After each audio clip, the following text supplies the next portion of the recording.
Hi, I'm DJ Sixsmith. You're watching The Sit Down. Susie Essman's here with us. Curb Your Enthusiasm is back. Yeah, baby. Really nice to meet you. We were just talking off camera. 20 years of your life. I know. Like, it's crazy. Think about how much is different. It's a long time. You know, and as I was just saying to somebody, I've been married to Jeff longer than I've been married to my real husband. And you guys have had your ups and downs in that marriage. Yes, we have. Way more than in my real marriage. How long have you been married in real life?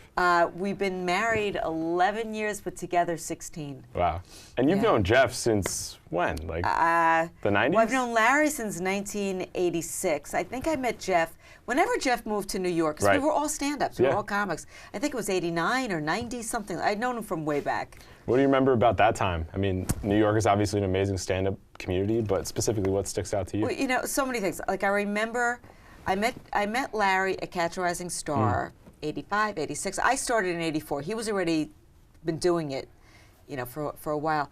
I remember Larry standing at the bar telling me all his tales of woe about his dating life, which all that ended up being George storylines. Wow.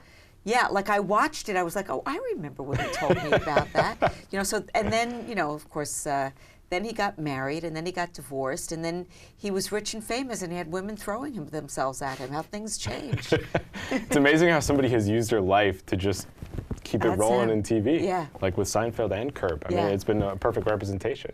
Yeah, it has. How about for you, when you think about this journey from where you were in 2000 to where you are now, what have been some of the big moments? Well, it completely changed my life. I mean, I remember the day Larry called me. I remember where I was standing in my apartment, and of course, at that time, I had a phone. You know, I didn't have a cell phone. I didn't have a cell phone. I don't know if it was a hard line. It might have been a portable. Okay. But, you know, it was big. And I remember him calling me up and telling me he had this part that he wanted me to do, that he offered me. And I was like, well, you know, what is it? Don't worry about it. You could do it. It was like, send me a script. There's no script. And, you know, and we had no idea when we did that first season that we were going to be here 20 years later and it was going to be so popular, because it wasn't in the beginning. It was very under the radar the first few seasons. When do you feel like it cut through and became more popular? Season 3, I remember just anecdotally people stopping me on the street a lot more. So that's when I think I was like, oh, people are watching this show, because the first few seasons they didn't watch. Or maybe they did, but it just wasn't. People weren't talking about it the same way. People weren't talking about it. And you know, you look back at those early shows and they're just as funny as the ones now. I mean, they all hold up. It's amazing how they hold up. Definitely. But, you know, besides the fact that we all look younger, in those, it's the same. The relationships are the same. The attitude is the same. The music's the same. It's all the same.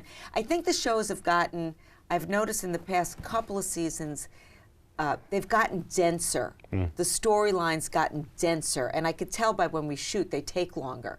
So I think they were a little more simple in the beginning, the storylines, and Larry's like jam-packing them now. Yeah, I mean, the first episode of this season. How much was going on in that episode? Incredible how much was going on. Yeah. That's Larry and Jeff Schaefer, who co-executive produces and writes everything with Larry. The two of them, what they jam into an episode is amazing. Yeah, I mean, we're just starting with Happy New Year. Right. We go to MAGA hats. We go to Harvey Weinstein. We go to divorced people getting back together in some way, we go to shape, or sexual form. harassment. Sexual harassment, and there was a whole storyline. I was watching it last night, and there was a whole storyline that I did that was cut out. Oh, really? So there's even more. Yeah. Well, you in that episode, you got that great hat going on. I got that great hat. That was Larry's idea. It was? Yeah. So how does something like that develop? He saw that hat on someone, and he texts me, and he says, I'm going to make you wear that hat this season. I was like, fine. Yeah, Susie Green's outfits. I'm always fine with Susie Green wearing crazy. So then, you know, every season I have in my head with our wardrobe designer, Leslie Schilling, who's brilliant, used to be Christina Mangini, who was also brilliant. We come up with, just between us, a secret about Susie's wardrobe that season, like a secret theme.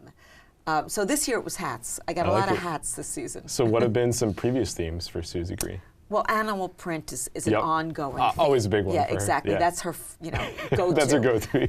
I think last season we had nautical. Nautical was last season. I think the season before was cowgirl. It was cowgirl, yeah. What is it like playing that part? Because you've thought about it a lot, talked about it a lot, but like how freeing is it to go into that world? It's the greatest job I ever had in my life. You know, I show up and scream and yell and curse and first of all, I show up on set and it's all my friends who work there. You know, Carol Leifer was a producer this season who's a comic that we all came up with, and Jeff and Cheryl and Ted and JB, we all are so close. So I show, and then all the behind the scenes people. There are crew guys who have been there since season 1. Wow. You know, so Thomas Kalarik, who's my makeup artist, he's been there since season 1. So it's family. So show up on set, it's family, you're having a great time, we're all laughing, and it's very relaxed because nobody has to remember their lines, which is great.